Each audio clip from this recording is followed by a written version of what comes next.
പ്രിയമുള്ളവരെ, ഏവർക്കും സ്കൂളിംഗ് ബ്ലോഗിൻ്റെ പുതിയൊരു വീഡിയോയിലേക്ക് സ്വാഗതം. നഴ്സിംഗ് അഡ്മിഷൻ പ്രതിസന്ധി ചർച്ച മെയ് 2-ന്.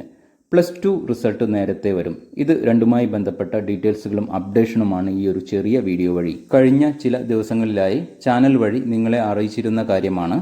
ഏകദേശം 3500ഓളം BSc nursing and paramedical management കോട്ട സീറ്റിലേക്ക് ഈ കാണുന്ന 5 മാനേജ്മെൻറ്റ് അസോസിയേഷനുകൾ അവരുടെ വെബ്സൈറ്റ് വഴി അപ്ലിക്കേഷൻ ക്ഷണിച്ച് വിദ്യാർത്ഥികൾക്ക് മെറിറ്റ് പ്രകാരം അഡ്മിഷൻ നൽകി വരികയാണ്. എന്നാൽ ഈ വർഷം ഫിനാൻസ് ഡിപ്പാർട്ട്മെൻറ്റ് അപ്ലിക്കേഷന് GST ഏർപ്പെടുത്തിയതുകൊണ്ട് ഈ വർഷം മുതൽ ഇത്തരത്തിൽ അപ്ലിക്കേഷൻ ക്ഷണിച്ച് വിദ്യാർത്ഥികൾക്ക് മെറിറ്റ് പ്രകാരം BSc നഴ്സിംഗിനും പാരാമെഡിക്കൽ കോഴ്സുകളിലേക്കും അഡ്മിഷൻ നൽകില്ല എന്ന നിലപാടിലാണ് ഈ കാണുന്ന 5 അസോസിയേഷനുകളും.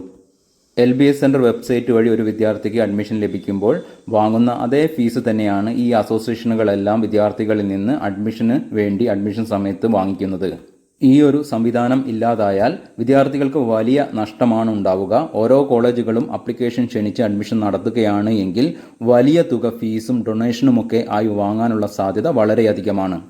ഈ ഒരു പ്രതിസന്ധി പരിഹരിക്കുന്നതുമായി ബന്ധപ്പെട്ട് ഇന്ന് മലയാള മനോരമ പ്രസിദ്ധീകരിച്ചൊരു ന്യൂസാണ് നിങ്ങൾ സ്ക്രീനിൽ കാണുന്നത്. നഴ്സിംഗ് പ്രതിസന്ധി മെയ് 2-ന് ചർച്ച. വിവിധ മാനേജ്മെൻറ്റ് അസോസിയേഷൻ പ്രതിനിധികളെ ആരോഗ്യ വകുപ്പ് പ്രിൻസിപ്പൽ സെക്രട്ടറി മുഹമ്മദ് അനീഷാണ് ചർച്ചയ്ക്ക് ക്ഷണിച്ചിരിക്കുന്നത്. ചർച്ച നടത്തി പ്രശ്നങ്ങളിൽ പരിഹാരമുണ്ടായി വിദ്യാർത്ഥികൾക്ക് മെറിറ്റ് രീതിയിൽ തന്നെ മാനേജ്മെൻറ്റ് സീറ്റുകളിലും അഡ്മിഷൻ ലഭിക്കട്ടെ എന്ന് നമുക്ക് പ്രത്യാശിക്കാം. അപ്ഡേഷനും ഈ വിവിധ മാനേജ്മെൻറ്റ് അസോസിയേഷനുകൾ വഴിയുള്ള അഡ്മിഷനുമായി ബന്ധപ്പെട്ട ഡീറ്റെയിൽസുകളും ഈ ഒരു ചാനൽ വഴി നിങ്ങൾക്ക് ലഭിക്കുന്നു. ഈ വർഷത്തെ +2 റിസൾട്ട് വരുന്നതുമായി ബന്ധപ്പെട്ട ഡീറ്റെയിൽസുകളിലേക്ക് പോകാം. കഴിഞ്ഞ ദിവസം മാധ്യമങ്ങൾ വഴി നിങ്ങൾ അറിഞ്ഞ കാര്യമാണ്. SSLCയുടെ വാല്യുവേഷൻ അവസാനിച്ചിരിക്കുകയാണ്. അതിൻ്റെ റിസൾട്ട് വരുന്നത് മെയ് 8 കൂടിയായിരിക്കും എന്നാണ് മാധ്യമങ്ങൾ അറിയിച്ചിരിക്കുന്നത്.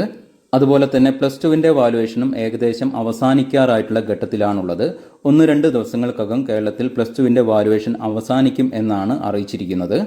മുൻപ് +2 റിസൾട്ട് വരുന്നതുമായി ബന്ധപ്പെട്ട് മന്ത്രി അറിയിച്ചിരുന്നത് മെയ് അവസാന വാരമായിരിക്കും +2 റിസൾട്ട് വരിക എന്നുള്ള കാര്യമായിരുന്നു. എന്നാൽ കഴിഞ്ഞ ദിവസം മാധ്യമങ്ങൾ അറിയിച്ചിരിക്കുന്നത് മെയ് 10 കൂടി തന്നെ +2വിൻ്റെ റിസൾട്ടും പ്രസിദ്ധീകരിക്കും എന്നാണ്.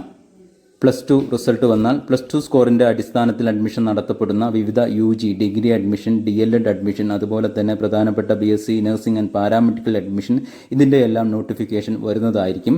ഇതുമായെല്ലാം ബന്ധപ്പെട്ട കൃത്യമായിട്ടുള്ള ഡീറ്റെയിൽസുകളും അപ്ഡേഷനും ഈ ഒരു ചാനൽ വഴി നിങ്ങൾക്ക് ലഭിക്കുന്നതായിരിക്കും. ചാനൽ വീഡിയോസ് നിങ്ങൾക്ക് ഉപകരിക്കുന്നുണ്ട് എങ്കിൽ വീഡിയോ ലൈക്ക് ചെയ്ത് സപ്പോർട്ട് ചെയ്യണമെന്ന് അഭ്യർത്ഥിക്കുകയാണ്. ഏവർക്കും നന്ദി, നമസ്കാരം.